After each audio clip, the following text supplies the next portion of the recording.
late, as you all know. So I'm just going to double check that everything is working here and the encoder is properly working. So, and then we can start. And good evening to all of you. Let me just wait for all of you to populate in. And let's find the live stream link here. Oh, look. Hey, Headshots. What's up, brother? It's good to see you. I haven't seen you in a while, man. I'm going to come by and see you at one of the events sometime soon. Just been really busy in and out of the country quite a lot lately. So I'm sorry I haven't seen you in a while. But, the comments are popping up. Sonia. Good evening, Sonia and Jesse and Miss Cheryl. Tad's the man on... Oh, Tao. It's Tao. Tao is pretty awesome. For those of you who don't know, Tao is helping to administer my Discord. By the way, Headshots, if you're on Discord and you want to join, might be a good space for you and some other people. I think you might like it.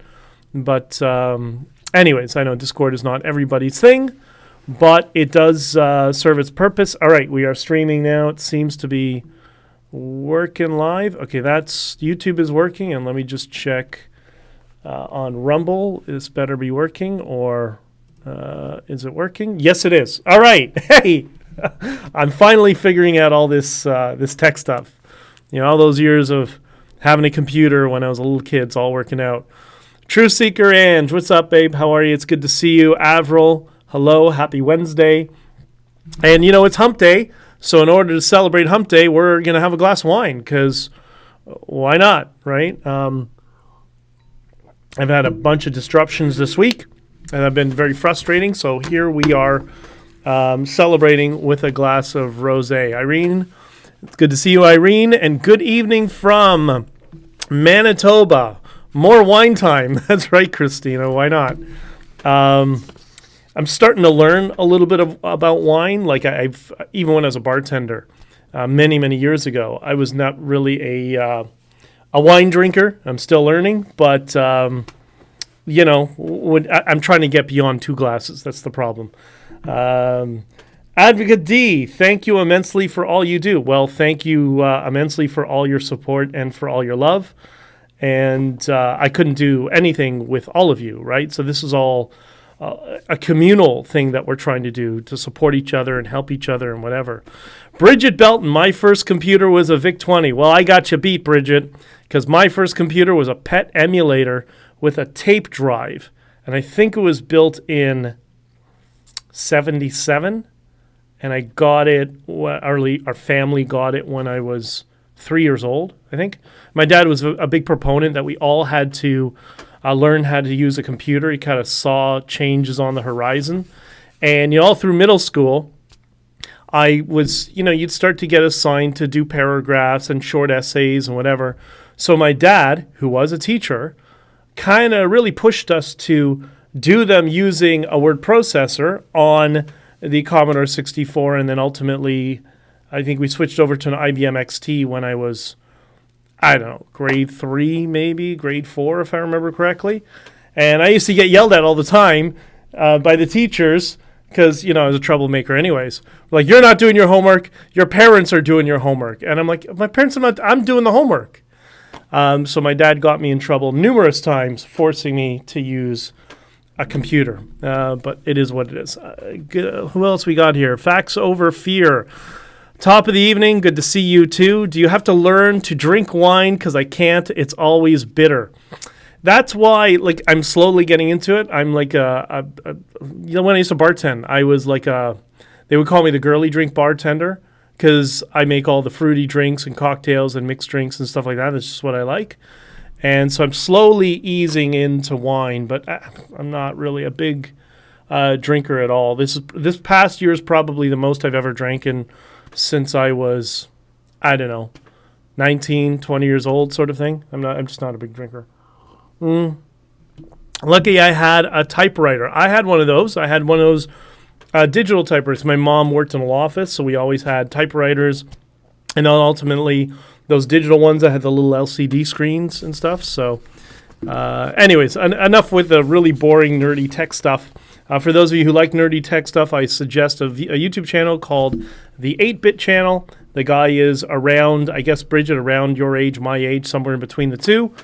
And he goes through vintage computer stuff. It's really quite interesting. It's good stuff to fall asleep to be entirely honest. It's kind of my ASMR, that and astronomy stuff and whatever.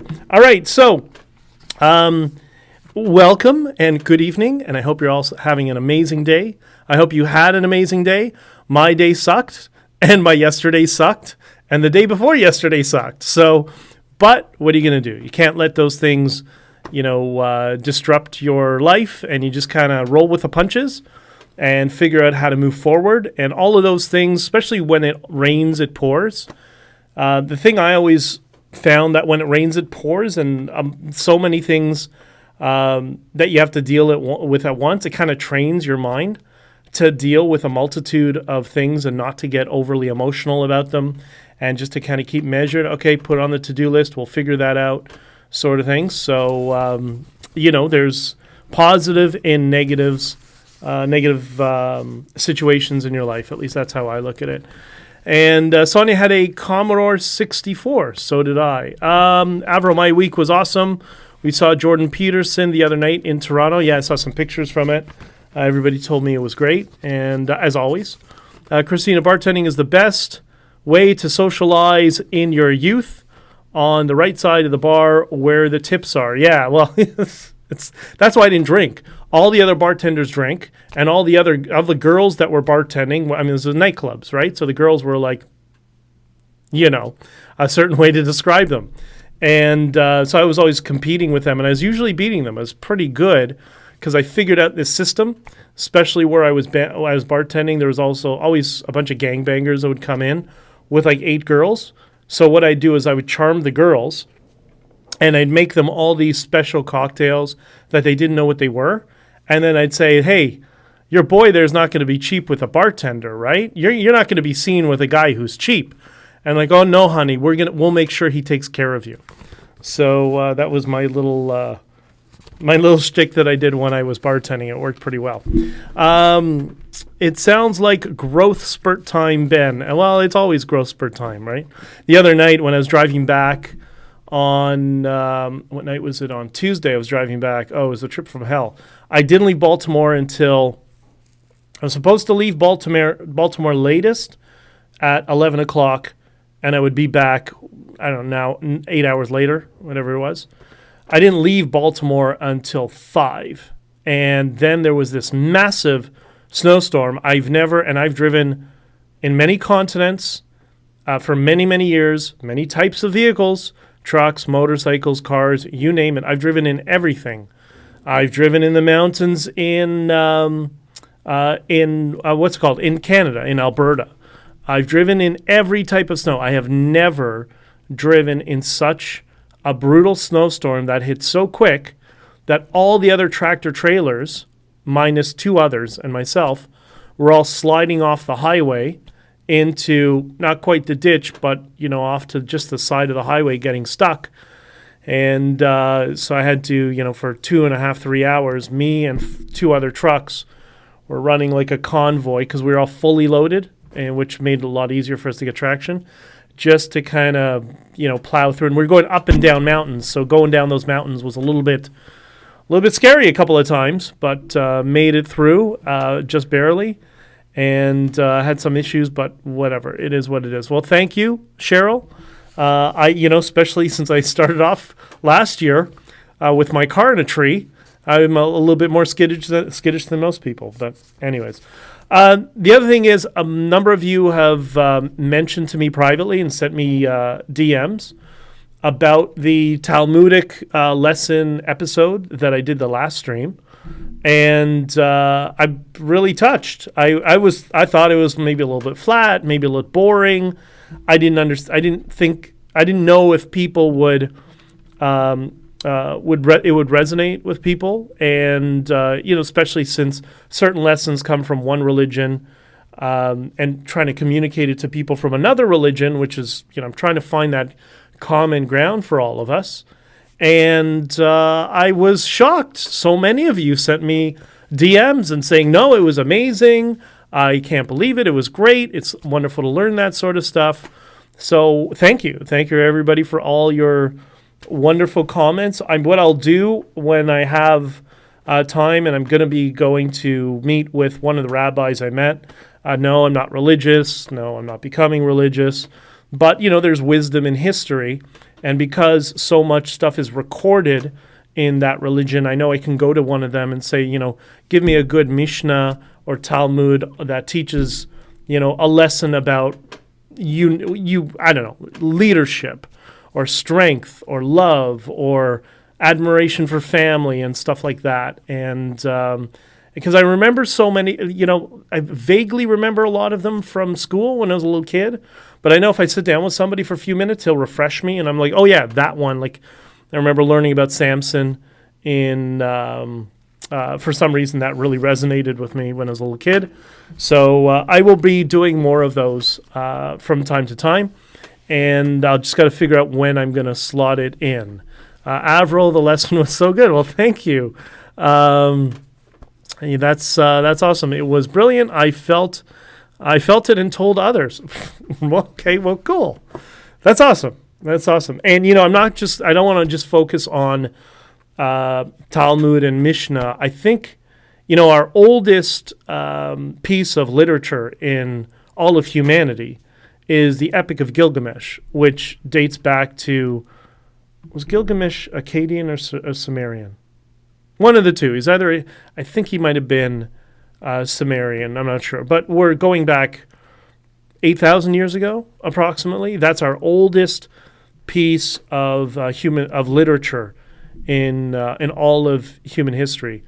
And it's a mildly okay story. It's kind of really bad in some parts and kind of really good in other parts. But it's really good to look at pieces of literature like that from the past to kind of gauge the value systems of people then versus now and what were the commonalities. So, it was, I'll look into it. I'll probably start with a Mishnah or a Talmudic lesson next time. Again, this is, the ideas I'm trying to, there's so much, I think, value in communicating this to people, especially of Christian faith, because I think there's so much similarities that we have with one another, and nobody's really gone out there to kind of show the similarities of Judeo culture and Christian culture, and from a secular perspective. So I think secular meaning non-religious Jew. So I'm going to do my best, and I'm glad you guys really liked it. This religious episode we'll have to replay.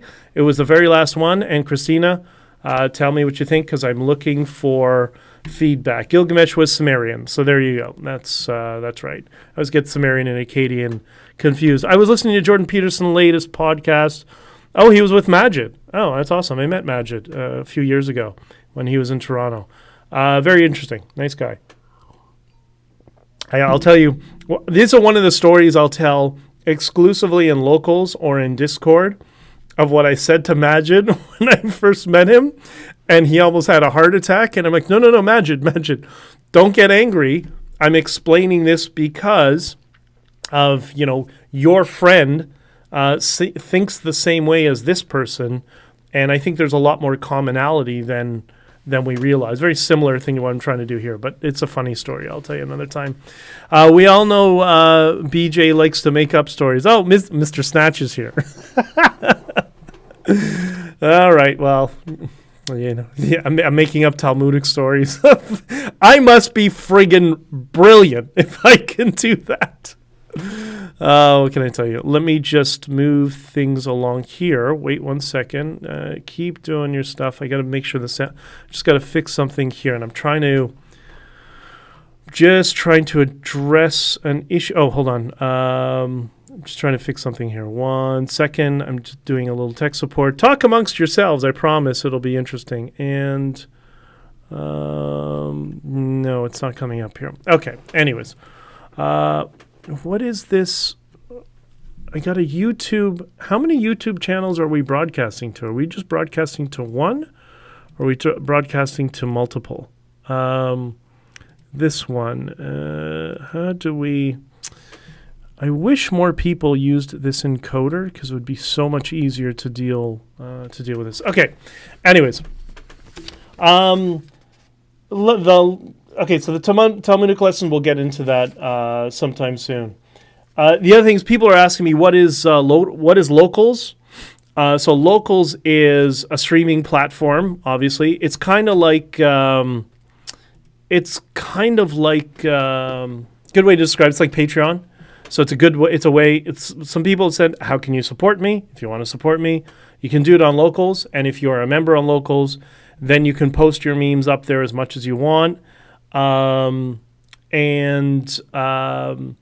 can post your memes, and I can do exclusive content, and you can support and all that sort of stuff. I wish I had. Hold on, I'm dealing with a problem here right now. Let me just hold on. I'm having a technical issue that I want to fix right now. Here we go. That and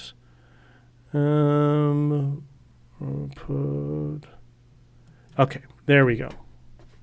All right, I figured out a way to get rid of the trolls. There you go. It's not that I care, but it's one after another, after another, after another, after another. It's just annoying. Truth Seeker Engine, I love this stuff. Well, I love you guys. All right.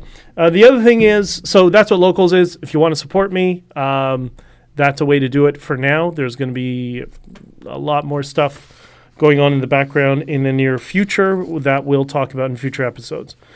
I don't know if, and then the last thing is, end of June, music festival, Northeast of the United States. We'll be making an announcement soon. It will be quite epic and quite big. So if you are interested in participating, I will give you the details soon. I have a meeting with the people who are organizing it again on the weekend, and I think it's going to be a massive festival. It's going to be 4 days long. So I suggest all of you, if you're interested in music festivals, you want to come hang out and party for 4 days in the heat, and it's going to be DJs, EDM music, live music, I think, as well, a whole range of different types of music and stuff.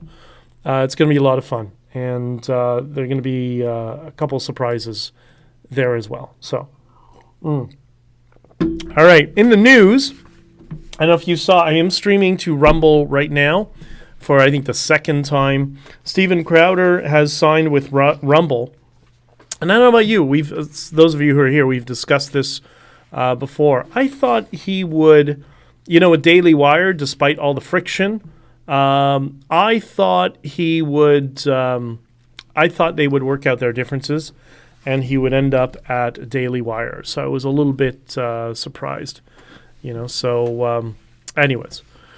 Okay, so that's that. Yes, I was on strategy meeting with Stanford, and a few minutes ago it was shut down owing to, Robert, I stand for a few minutes ago, it was shut down owing to many trolls getting on. Yeah, I mean, there's a filtering mechanism that I can add here, and I will at some point. It's just so many, I have a long list of things that I have to do to the infrastructure of the channels, but I've been so busy with other stuff. I just don't have the time to it, but I'll get to it.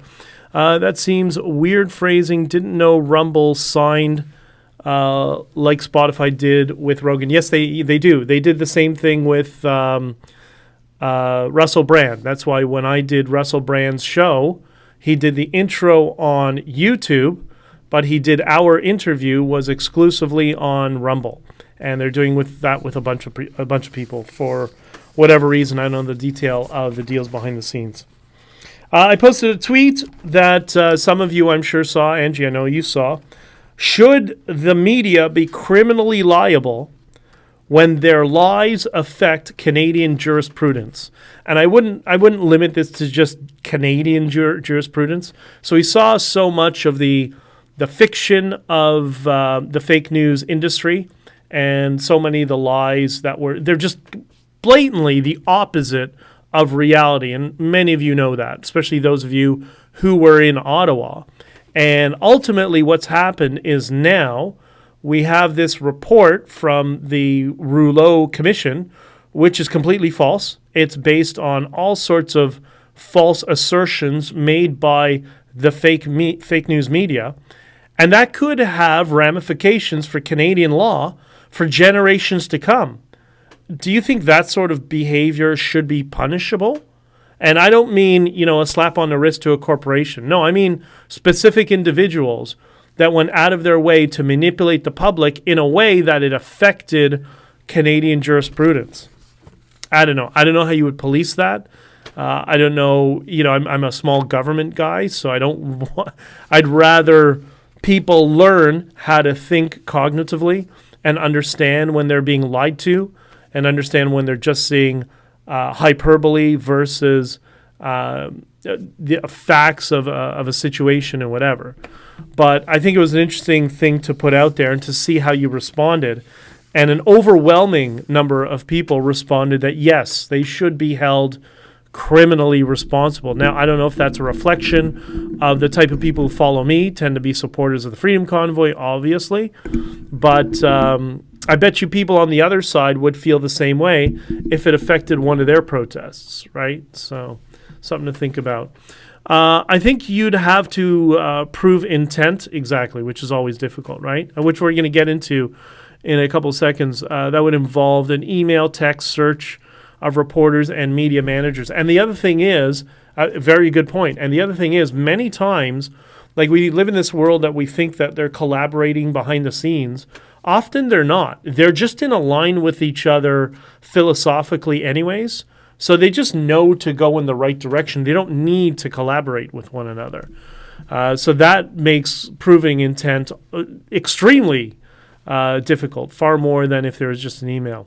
Who is left to actually punish these people, though? Good point. Good point, because our weaselly politicians or spineless politicians definitely aren't doing it. Okay, let me take this glasses off for a second. I have the glasses on because the lights tend to bother me after a few minutes, but if I don't have any sort of lights, it's too dark, so I'll keep them off for a little bit. That's some people were complaining about. They didn't like the glasses for whatever reason. I don't know. Does it make me look smart? Is that the problem? I don't know. Blacklock's reporter digs out a lot of government correspondence. They're great, actually. Tom Skorsky is the last name. And they go on my friend's show all the time, Mark Petroni. Illustrating the lies that the bureaucrats and politicals have knowingly told. Yes, 100%. Ben and Tao taught me a lot about politics today. That was interesting, and we did that in the Discord, which is the reason I'm going to be talking about what I'm talking about here in a second. And Jesse, I want to thank you for being so involved in the Discord with Tao, because we are still beta testing, trying to figure out what channels we need and don't need. For example, I just created an over-the-road channel, meaning that's what you refer to long-haul truckers as over-the-road.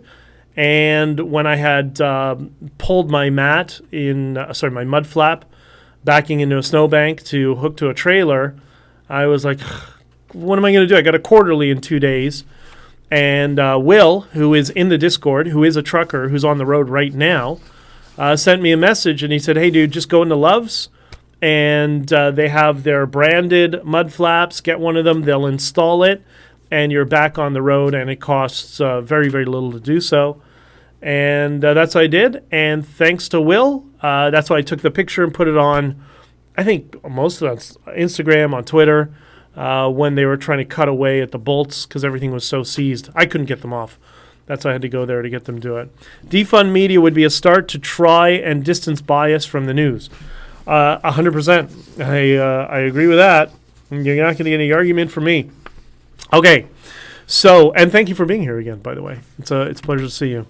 Okay. So I'm going to get on to, and this leads into what I was just getting to. We can do two things. Either we can, take all the journalists and throw them in the gulag like the communists do, or maybe we can teach people how to think better and teach ourselves how to think better. And that's what brings me on to this topic that I want to talk about. And this is related indirectly and directly, depending on the context, to the Discord server. So Discord server is still in beta. For those of you who are there, great, thank you. If anybody else wants to join, send me a DM, and I can send you a link and bring you in there. So the idea is the Discord server, we actually have people that are from across the political spectrum. So yes, believe it or not, we have conservatives and more liberal, even progressive types of people. It's a small group right now. We're slowly building it out. And there's a multiple different channels. Think of it almost like chat rooms. And we have a left-wing channel, a right-wing channel, an I Don't Know channel, a Freedom Convoy channel, an Emergency Measures Act channel, the donut shop. I don't know. I got them all on the screen here. What else we got? We have media sharing, a meme channel for everybody to share memes, source links for material for things that you guys are investigating amongst each other. And then there's the audio and visual channels, which we're going to get into next for beta testing. So for all of you that are here, please, and thank you for participating and adding to it. So the Over the Road channel right now has a few of us truckers in there. And that's going to be, there's a text one right now, and hopefully eventually we can have an audio-visual one where truckers who are on the road can communicate with each other, join group chats, kind of like a Twitter space, but within the Discord sphere. That's what we're trying to build. But in order to do that, we need to make sure that we keep the fighting and the arguments and the ad hominems to a minimum, because we are going to be having people who have different political perspectives, different worldviews, different ideas, and we want to make it so everybody gets to speak their piece. And yeah, okay, always there's going to be a little bit of friction, but we don't want things to get out of hand. We want things that everybody is respectful of one another. Nobody gets admonished for having a dumb view or a view people don't understand. It's going to be for everybody sort of thing. So how do you do that? Well, first we go into understanding how we make decisions, our cognitive abilities, how we think as people. And on a very base level, not like a professional psychologist, right? I deactivated my Discord account a long time ago, might have to reinstall it. Christina, if you reinstall it, send me a DM and I will send you an invite. It's still small. I think there's 50 people there, 40 people, something like that. I'm not sure. Because we're still beta testing, because again, we want to avoid the friction whenever we can. But if you want to join, we would love to have you there. And I might be bringing some people who have moved to El Salvador and invite them in as well. I'm talking to a small group of them. It's like Twitter back in 2008. Yeah, it's a good way to describe it, for sure. The Discord is what Canada was. That's true. The Discord is what Canada was in the 1980s. That's right. We have, some are liberal, more liberal-minded. Some are more conservative-minded. Everybody's talking about the problems with Trudeau and the problems with all the others, but everybody's being respectful of one another, and it's amazing. I love it. And anyways, so I want to get into, I think one of the ways we can avoid some of the cognitive and emotional traps is if we understand, certain biases and certain devices that can set us off that we can avoid. So I want to talk about, and this is not just limited to for the Discord. This applies to our lives in general, but I think it's going to be very helpful for the Discord, in my opinion. Okay, and you'll tell me. I'm going to play the video in a second, and we'll discuss it. But I want to talk about what Scott Adams is trying to brand. Yes, that's Scott Adams. Who has been very, very nice with me. I've communicated with him a few times. And I got into Scott Adams, actually, not even through Dilbert or his, before YouTube, he was on Periscope. I was actually looking for, I've read many years ago, I started by reading Cialdini's book and then read a whole bunch of other books on the topics of persuasion and communication and how to emotionally connect with people and that sort of stuff, which is something I've always felt was very important to learn that skill. And when I was searching for a podcast in that sphere, for whatever reason, it brought me to Scott Adams, who seems to have a background in that, in addition to his background in economics and his background with Dilbert and all that sort of stuff. So I've been listening to his podcast for a while, and I know a lot of people don't like him. They don't like his... I know a lot of people don't like him. He requires listening to him regularly to understand his full context, which is why he's very easy for people to take comments out of context and attribute an opinion to him that's not necessarily his opinion. Okay, fine. That's not what's important. What's important is he's trying to brand this idea almost like a communication strategy or a hedge against having unfavorable discourse, which is what he calls the 7 signs of cognitive dissonance. Okay? I know when I say dissonance, it sounds like I say dissidence, but no, it's dissonance with an N. It's kind of a new agey term. I don't know that it's actually a clinical term. When I was looking it up several months ago, it wasn't actually a term that was agreed upon by the consensus of science, okay? But it's commonly used right now, so I guess it might be a little bit new agey. It might not be, but whatever. It is what it is. Cheryl says... Yep, and opinions should never be frauded, should never be forced. Yes, and we'll get into that. All right, so let's first establish what is cognitive dissonance. And again, there's many different interpretations of it, and I think it's one of those things that's difficult to nail down because it can describe a whole range of different behavior, right? But we've all experienced it. We've experienced it ourselves, and we don't know when we're experiencing it. But we've also seen other people. We've all seen when other people are suffering from cognitive dissonance. We'll talk about in a second. But I think I found a description that I'm comfortable with, and I kind of did my own play on it. So the description I like is this one. Cognitive dissonance is an emotion that is unpleasant and which comes from having and believing in 2 different or contradicting emotions simultaneously. And I think that's kind of close. I simplify it. I like to simplify messages so everybody kind of can get on board and whatever. And I say holding inconsistent belief systems and the reaction when somebody points it out. For me, that's the key. It's not that they hold inconsistent beliefs, because everybody at some point holds inconsistent beliefs, as much as we try not to. Some of us try more than others. But it's when somebody catches you, it's that emotional trigger and you don't know how to respond. That's the cognitive dissonance. And Brenda says, cheers to freedom. Cheers to you, Brenda, and cheers to the additional freedoms we're going to get, because things are going to get a lot better over time, I promise you. All right.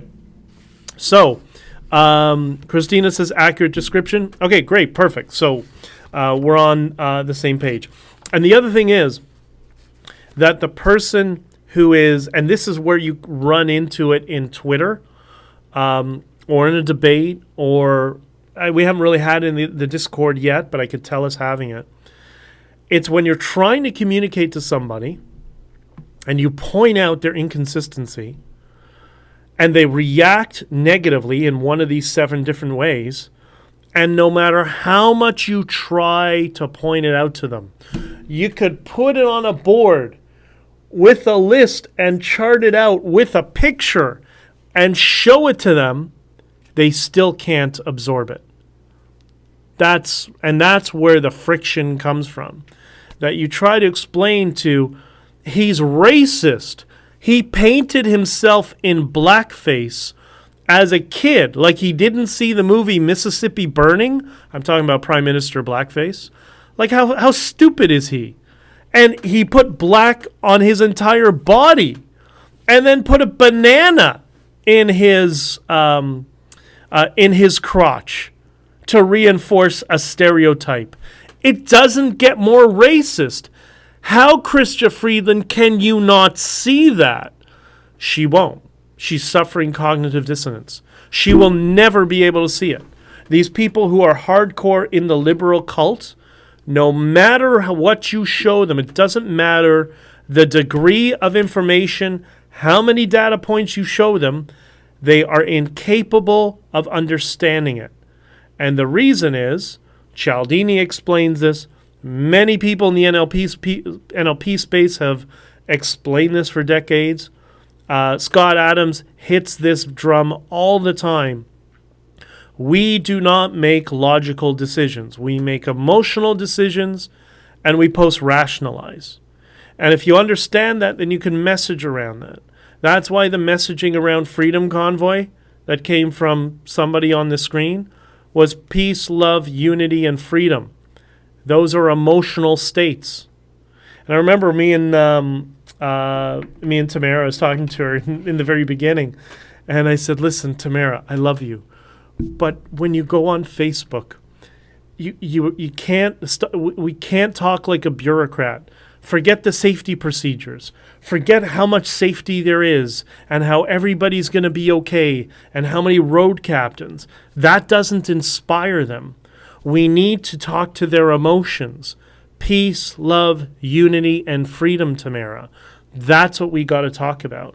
And to her credit, she said, "Oh yeah, you're right. But she's just in a certain frame of how she communicates. That's just her style, right?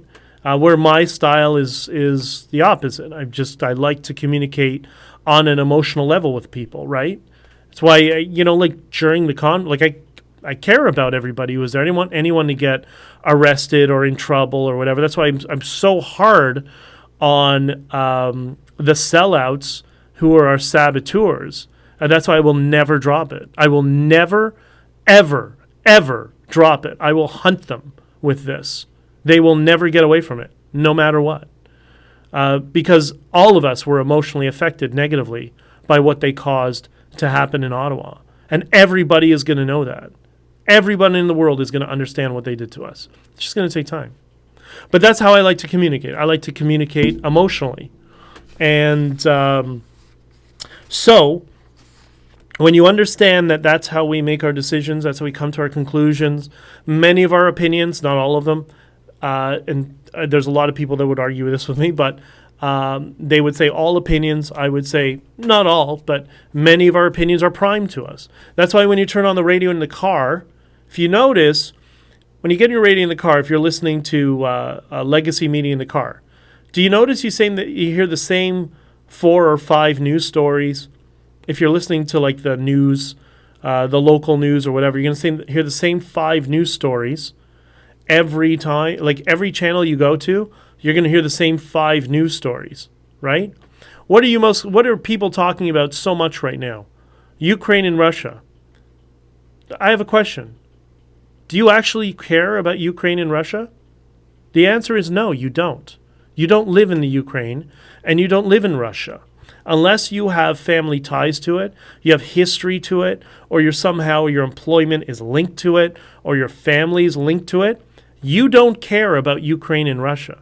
You've been primed to care about Ukraine and Russia because you've heard it over and over and over and over again. That's why. That's how we work. That's how the human mind works. We communicate on this visceral emotional level. And we're not getting to the truth about the proxy war. 100% a proxy war.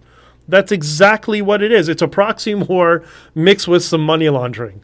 A lot of money laundering. But anyways, so that's not the point. It's not to get into the debate over, which side's good, which side's bad. Both sides are bad. Both sides are corrupt. There's no good person in this. Well, that's why for me, I don't care. I really don't care. I don't care. They're both trash. They're both garbage. And I don't live there. And that's not, my concern is in Canada, where I'm living right now. And I'm not an isolationist. I understand it's complex, but it's kind of like, the Medellin cartel is fighting with the Cali cartel. Okay. Okay. Why do I care? It's exactly the same thing. But you're primed for it because you hear it over and over again. So, and this is the sort of thing that I want us to try to, together, we can all break through all of that sort of stuff, right?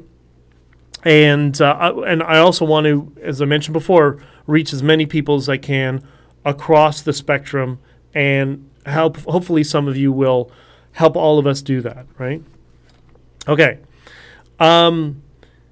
So I'm going to explain how I got into Atoms. It was via Cialdini, and I always knew about Dilbert because I had friends who are, I had a lot of friends who are into computers. They're actual programmers.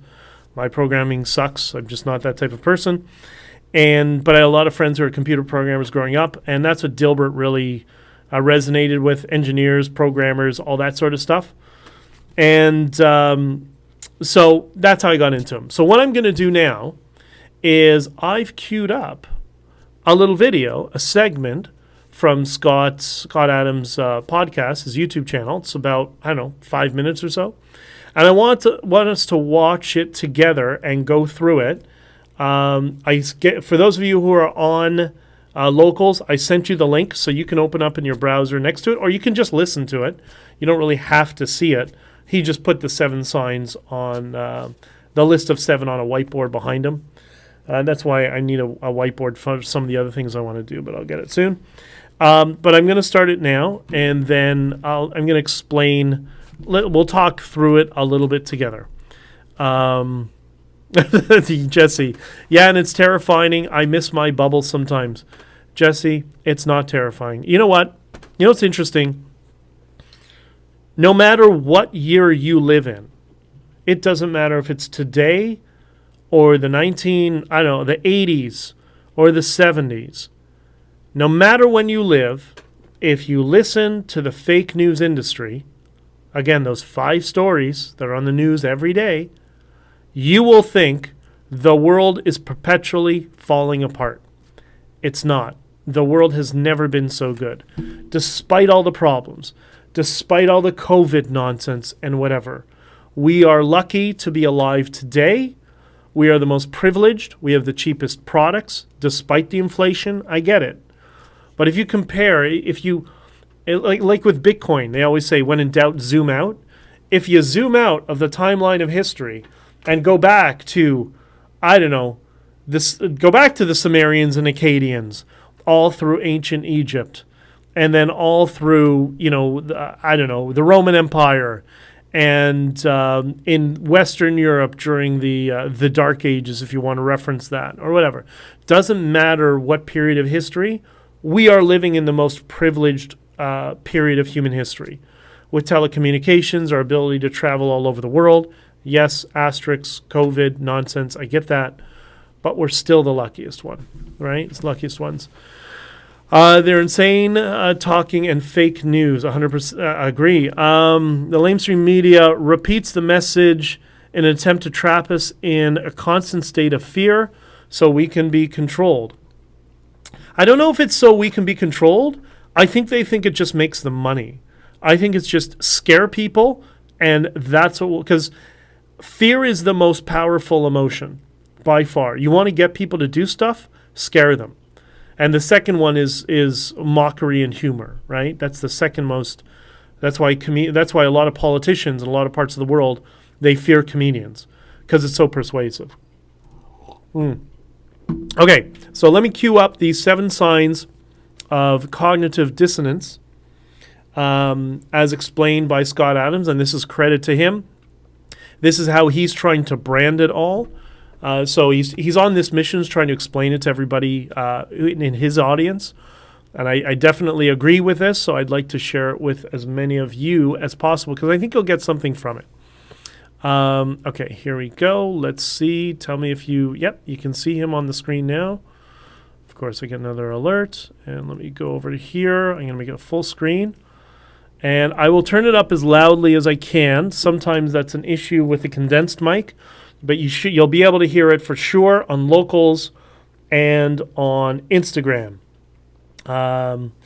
I'm suffocating in this overly surveilled world, losing hope and feel death pending. I wish we were in the 80s. I don't think it's as bad. The other thing is, let's assume the government is tracking, data and whatever. They're so incompetent and disorganized. They could be tracking every little thing that you do, and they would screw it up because they have no idea what they're doing. They're so incompetent. It's right. So, anyways, all right. Let me start this now, and just let me know in the comments if you can or cannot hear it. Wait, I'm gonna have to make this a little bit smaller. Okay, so here we go. And here are my tells for cognitive dissonance. Number one, if somebody changes the topic, they're experiencing cognitive dissonance. Now, I was asked for a clarification on this one, because lots of times people will be trying to make a point and it's not getting through. Pointed out to me, sometimes people will say, all right, let me take a different approach. I'm not talking about a different approach, because that's the same topic. Here's what I'm talking about. Oh yeah, your opinion about whatever. I judge that based on your opinion on this different topic. Okay, that's cognitive dissonance, right? If you have to change the whole topic, it's because you had to bow out. You didn't have. So we've all seen this in negotiating. I don't know, buying a car, you ask a question, and then, oh, well, let me tell you about the warranty, for example. Now, that's not cognitive dissonance, but that's what he's talking about, the mechanism of completely changing the topic. And when you're in a debate and somebody does that, that's cognitive dissonance. By the way, the sound might have changed slightly on YouTube and on Rumble. I just want to make sure that you can all hear it. And if you can't hear it well, then just tell me in the comments if it's too quiet, but I'm doing my best. Deaf in one ear, and I can hear it great. Okay, perfect. Awesome. Okay, so that's number one. And also, when you're hearing this list, I want you to think about, for those of you who've seen, I want you to think about the sellouts and saboteurs from the Freedom Convoy, how they've been addressing myself, or Bridget, or Chris Guerra, or Chad, or now War Campaign, or Diverge Media, or Jason, or any of these people, right? Examine how they've been referencing us and think back to this list as he works through it, okay? Put that visual in your mind of what you've seen, how they've been behaving with us. Okay. Including the letter about me as well, by the way. Ad hominem, this is when you just insult people. So I get this one a lot. If I've won an argument, the next thing I hear is an insult to me personally. It's pretty consistent. So that reminds me of a certain, I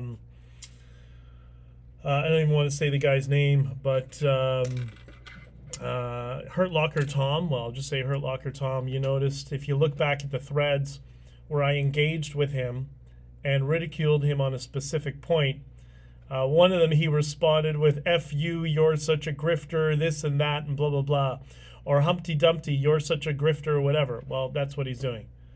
Cognitive dissonance, right? Ad hominem, won't address any of the claims and trying to distract from it.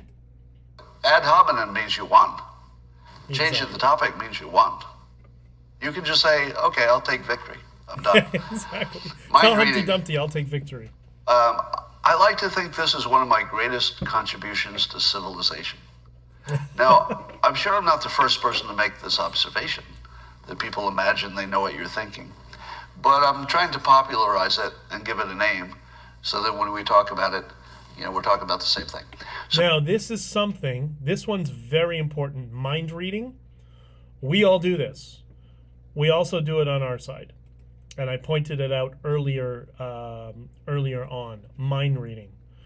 A good example of when we do it and we shouldn't do it is when we say, I don't know, Trudeau is trying to control us. Really? Is he? Do you know that? I'm not defending Trudeau here. I don't like blackface. But do we know that? No, we don't know that. We don't know if he's trying to control us. We don't know if he feels like his caucus is against him. We don't know if the old liberals are lining up to knife him in the back. We don't know if he's just incompetent, has no clue what he's doing, or if he's mercurial and he just makes decisions based on what's in front of him. We don't know. But to say he's doing something because of whatever motivation that we can't prove, that's mind reading. And look, we can all be subjected to cognitive dissonance, and when we are, we don't know it, as he explains, right? Jesse, all of the above. Jesse's awesome. All right, so let me go back to, let me make this large again and continue. But mind reading, we all do that. And that is so prolific all throughout social media. I see this in people who do these anti-Trudeau videos, or the anti-Pierre Poilievre videos, or the Maxime Bernier videos. Everybody's trying to project intent. You don't know the intent, and you're mind reading, and we can't do that. At least let's not do that in the Discord, right?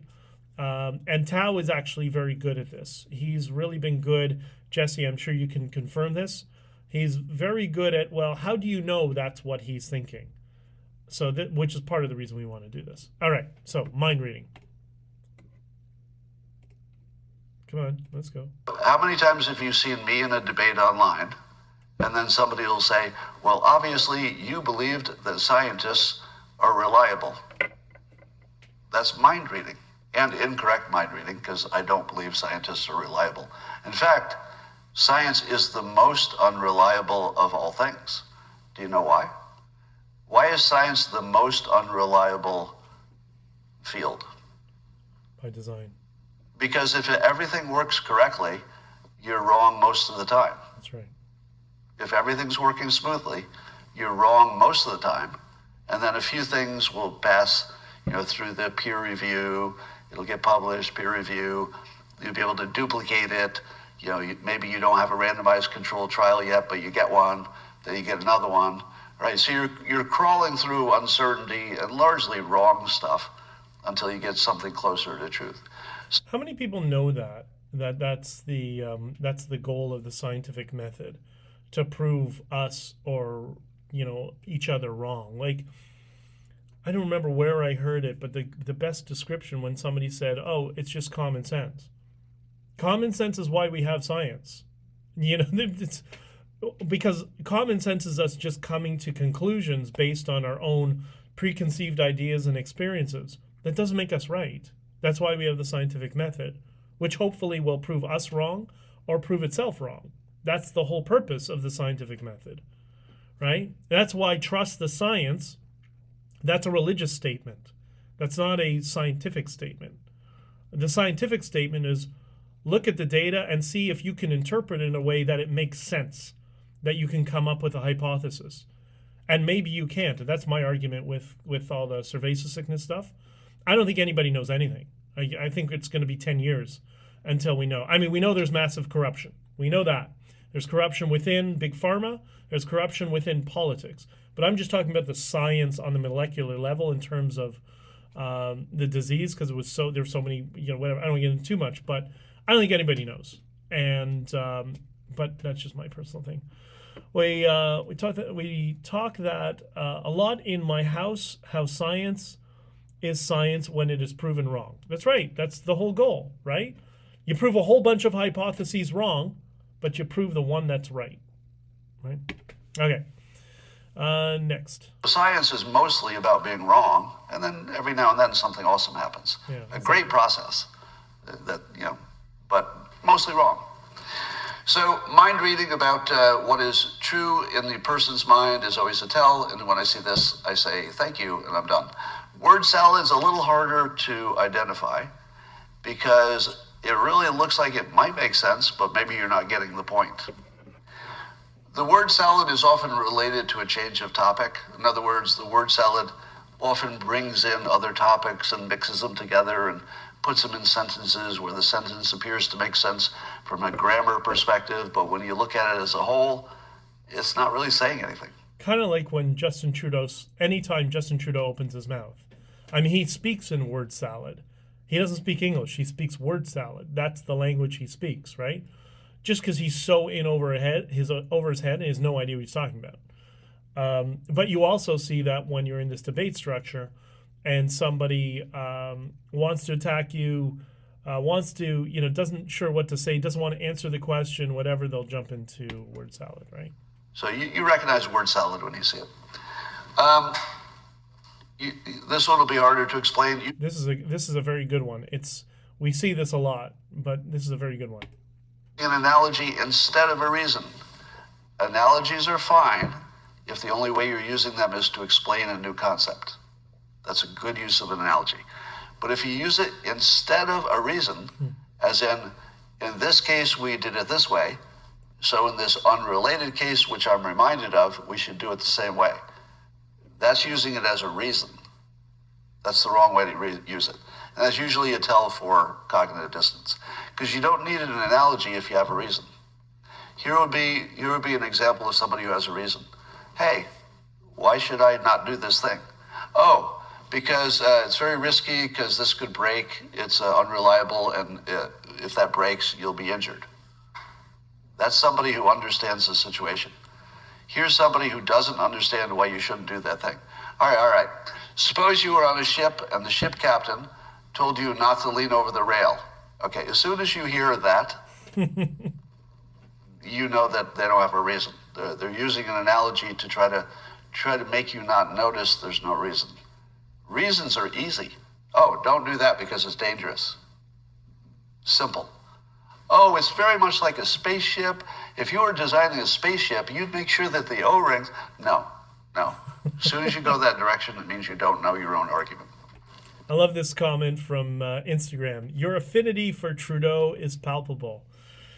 The thing is, I don't actually hate Trudeau. I think he's a moron, and I think he's in over his head. Jordan Peterson has a seething hatred for him. I think he's just an opportunist who is an egomaniac and has exploited his position because he's a spoiled child. He's a silver spoon baby sort of thing, right?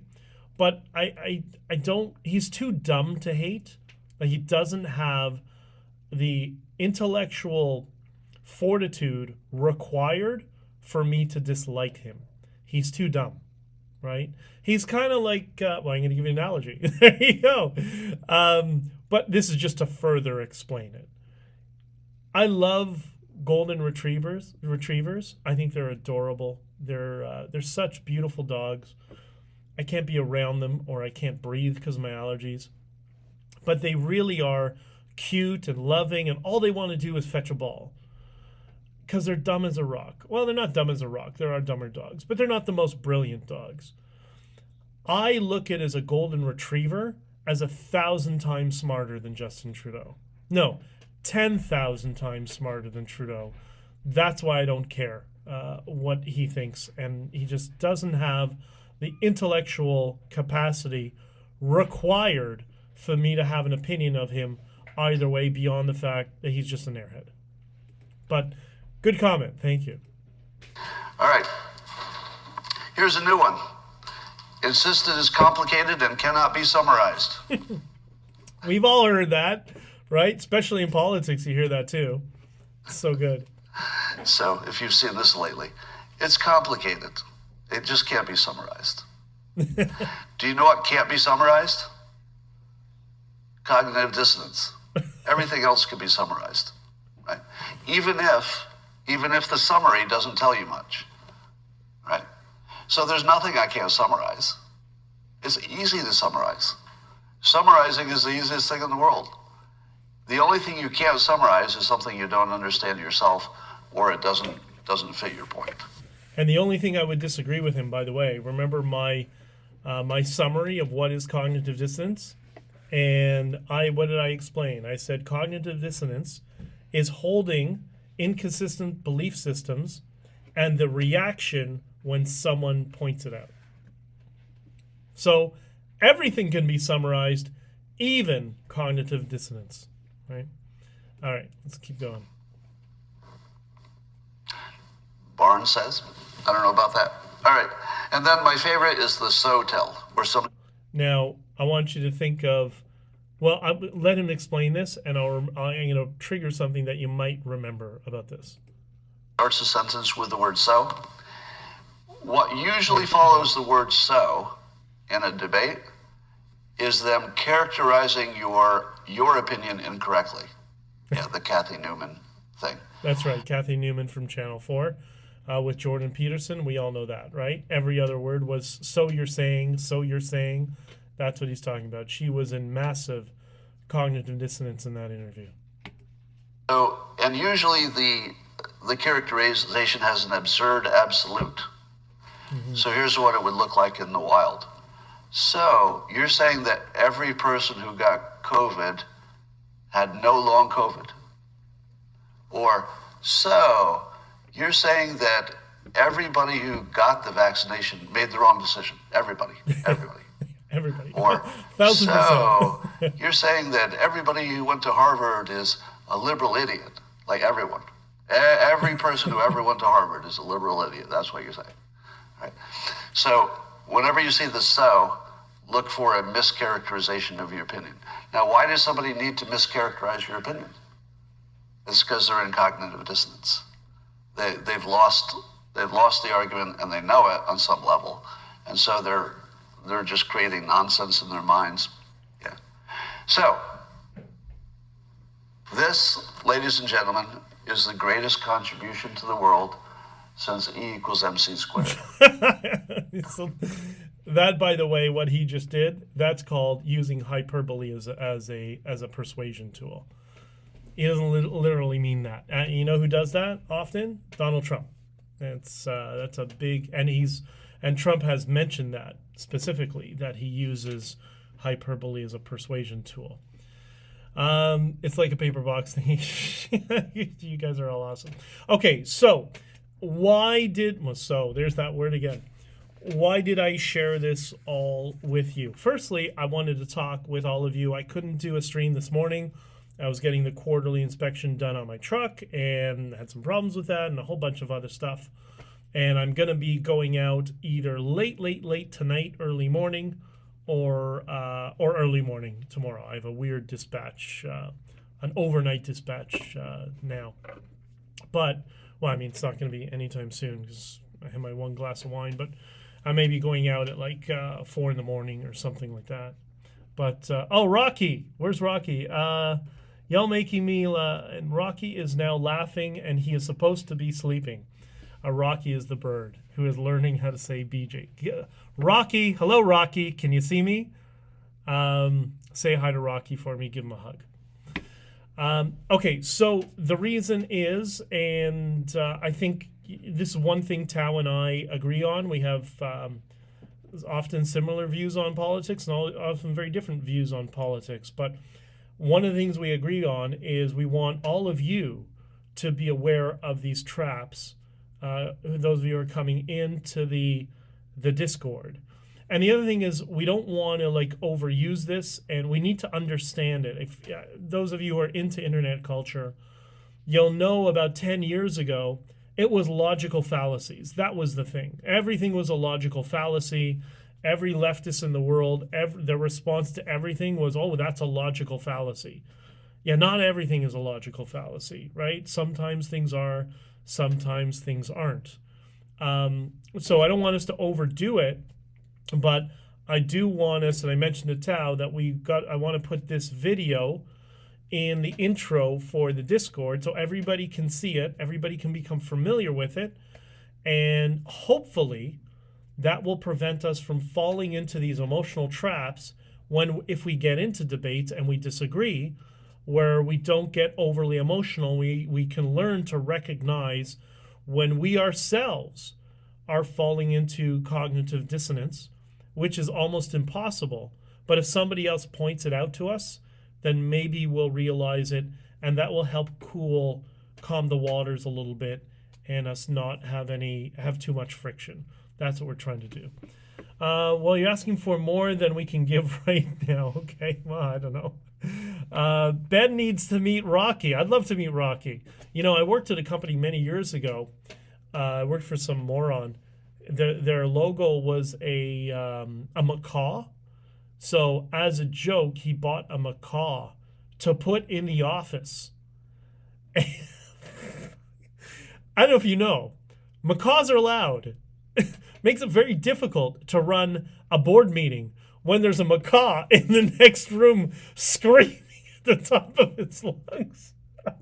This is what happens when you have wealthy parents who are not too bright and who have an idiot for his son, and he does something like that. Corey says, just joking. I know.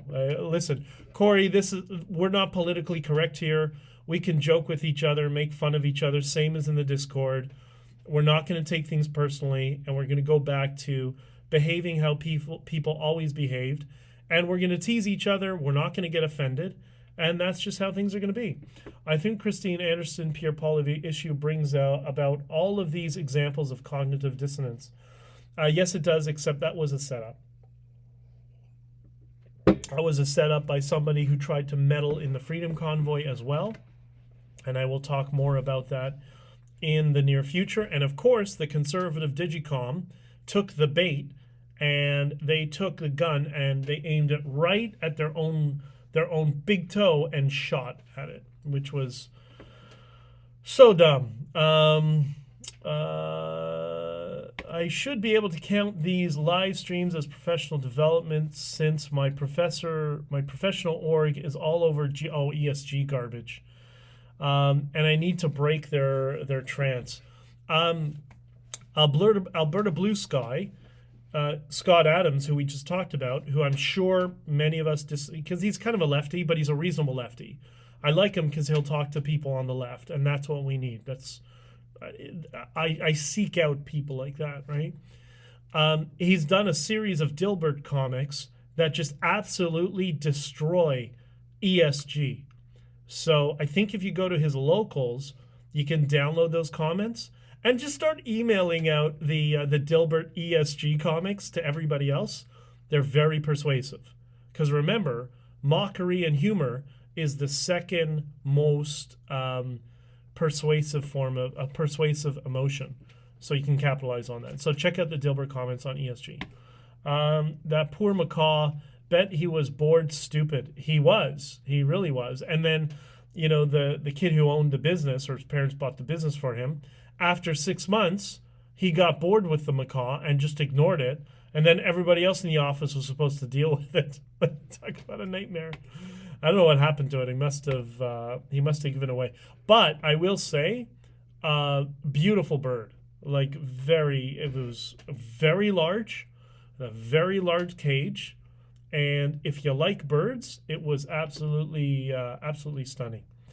I don't know who that is. Teach the bird. Jesse, are you going to teach Rocky some nasty things to say about Prime Minister Blackface? Oh, just teach it blackface. That's it. You can meet Rocky anytime in the summer. I can take him outside. Okay, Jesse, it's a date. We're going to do that. I'm going to get together with you in the summer. We'll take some pictures. We'll meet Rocky. We'll have some lunch or something like that. And we will do it. It will be my pleasure. And then I'll post the picture on the live stream when Rocky's watching it. Sounds like my husband. All right. I'm going to have to end it there because it is, we're an hour and 15 or so minutes late into the hour and 8 minutes, but I got to go get to sleep because I got to wake up in a few hours and go for a dispatch. Oh, I think I've disconnected. I got to get into the habit of, I need a parallel, like a switch or something for these, for all the stuff, for all the, okay, now the sound drivers are now going screwy. I don't know what happened. Can you hear me? Did you lose the sound? You might have lost the sound. All right, let's go back to that. Okay, anyways, I'm going to have to shut it down anyways. Corey, cheers to you, and thanks for joining. And Corey, nobody takes any of the jokes seriously here. We're all about teasing one another and getting along and not getting offended of every little thing. And thanks for being here. My dog wants to meet you. Okay, well, I met a dog today. I met a beautiful little husky. Like huskies are supposed to be large. This is like, I guess it would be considered a medium-sized dog, like my parents' dog. My guess is it's 60 pounds, but a gorgeous, a cute little girl husky. So I will meet your dog, Cheryl. Let's wait for the weather to get a little bit warmer. It would be great if we can all get together, some of us who are in closer areas, and do something local. And we'll get everybody's animals out. Okay, cats, dogs, birds, you name it, and we'll spend an afternoon together. That'd be great. Good night, and thank you, BJ. Good night, Angie. Thanks, Ben. Have a great evening. So, in closing, I hope that helps. We're going to post this video, the 7 signs of cognitive dissonance, to the Discord.